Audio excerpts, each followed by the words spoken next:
Hi, I'm Eric Egley, Chief Innovation Officer and co-founder of Jagoteq.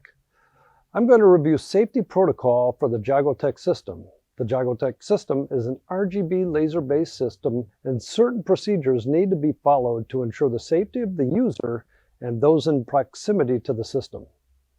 Operators should never, under any circumstances, attempt to override the safety features or modify any of the individual components of the system. Never attempt to use raw laser light as a light source. Never try to service the laser engine yourself. This is highly dangerous and should only be done by certified professionals. Opening the enclosure not only voids the warranty, but also endangers the user and those around. We will review assembly, which is quite simple, operation of the system, and disassembly so the user experience remains safe and functionality remains consistent and allows for many years of creative lighting solutions.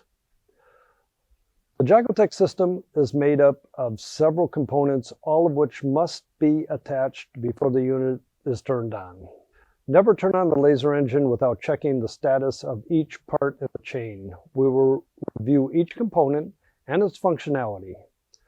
Let's start with our laser engine. This is the main laser module and controller of our system. The laser engine should always remain off until all components are attached and checked. We will go over the UI in another video, so let's look at the overall mechanical connections and features. The transfer fiber is the conduit that we use to get the laser emitted light to the lighting fiber. Transfer fiber is fully jacketed, and the fiber comes in various lengths up to 200 foot or more. The fiber we will be supplying as a default is 10 meters or 33 feet of transfer fiber. This means that you can have your laser engine up to 33 feet away from where your lighting fiber will start. We should try to be careful with the transfer fiber not to drive over with forklifts or have, essentially we should have a protective cover if it's going to be in a high foot traffic area. Be careful not to bend the transfer fiber too tightly, as this is a glass fiber. Although protected by a steel jacket and PVC coating, forcing the bend radius can damage the transfer fiber.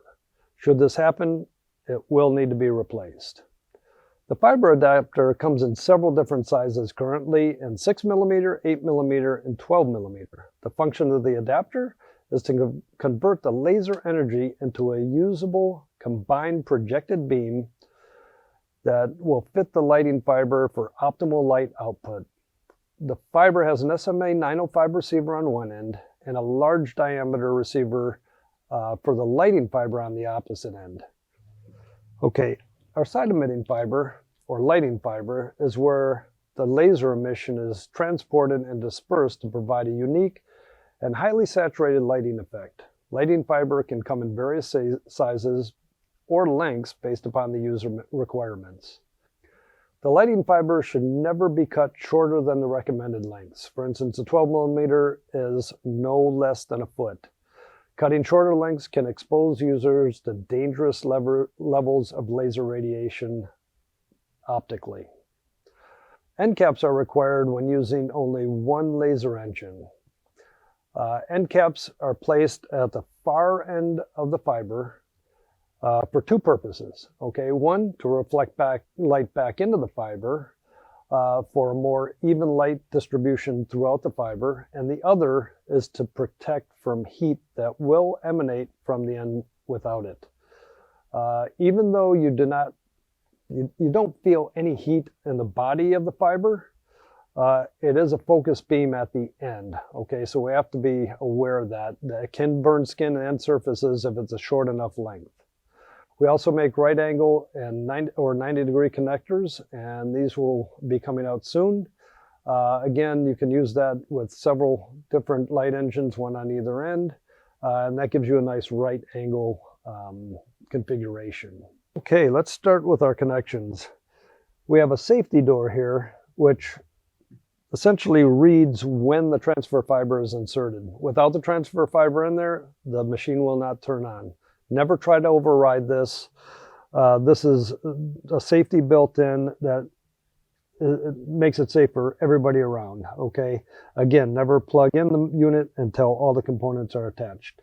You swing the safety door up, remove the dust cap off the laser port. Always remember to replace the dust cap after you're finished with the machine. It's very important to try and keep dust out of that laser port. We'll go over here to the transfer fiber. You remove the dust cap off there. We have alcohol wipes that are 99.9% alcohol. This will not leave a film on anything, but we want to keep everything clean, okay? So we do a little wipe on the end of the transfer fiber. And when we insert the transfer fiber, we do it at a 45-degree angle, touch it to the end, tilt it up, insert, and hand tighten. Okay, never use a wrench on this, never try to over tighten it. At this point, the safety door will swing down and cover that. Now the laser unit will be allowed to be turned on. Again, don't turn it on until all components are attached. Go to the other end of the transfer fiber, remove the dust cap.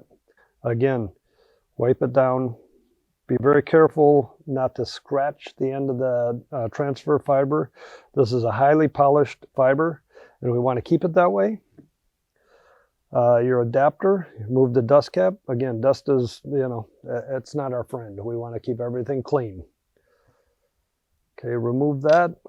And again, 45-degree angle, tilt it up, in, and hand tighten.